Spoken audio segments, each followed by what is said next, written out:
யெகோவா நித்திய கண்மலையாய் இருக்கிறார். எல்லாம் கூடும். எனக்கும் பாராட்டுகளை எனக்கும் தப்பிப்பார். கர்த்தரை என்றென்றைக்கும் நம்புங்கள். கர்த்தராகிய யெகோவா நித்திய கண்மலையாய் இருக்கிறார். சங்கீதம் 18:18.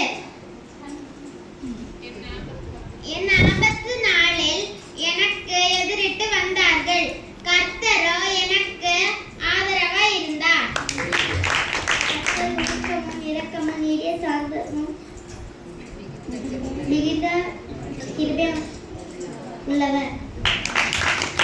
தேவன் நமக்கு பயமுள்ள ஆவியை கொடாமல் பலமும் அன்பும் தெளிந்த புத்தியுள்ள ஆவியையே கொடுத்திருக்கிறார்.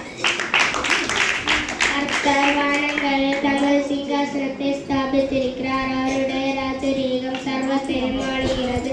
சங்கீதம் 103:19.